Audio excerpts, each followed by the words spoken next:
ଆଜିର ଯୁଗରେ ଦେଶ ସୁରକ୍ଷା ବଡ଼ ଚ୍ୟାଲେଞ୍ଜ ହୋଇଯାଇଛି। ସୈନ୍ୟବାହିନୀମାନେ ରହୁଥିବା ବର୍ଡରରେ ଆକ୍ରମଣରୁ କେମିତି ସୁରକ୍ଷା ପାଇବେ, ସେଥିପାଇଁ ଆମେ ଏହି ପ୍ରୋଜେକ୍ଟକୁ ତିଆରି କରିଛୁ।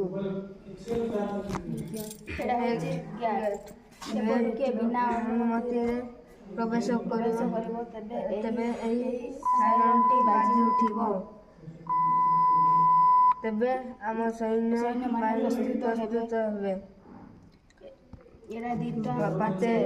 ପାଚେରୀ ପଟୁ କିଏ ବିନା ଅନୁମତିରେ ପ୍ରବେଶ କରେ, ତେବେ ଏହି ସାଇରନ୍ଟି ବାଜିବ। ତେବେ ସୈନ୍ୟମାନେ ପ୍ରସ୍ତୁତ ହେବେ। ଆକାଶ ପଥରେ ଡ୍ରୋନ୍ ଆକ୍ରମଣ କରେ, ତାହେଲେ ଏହି ସାଇରନ୍ଟି ବାଜି ଉଠିବ। ତେବେ ଆମ ସୈନ୍ୟମାନେ ପ୍ରସ୍ତୁତ ହେବେ।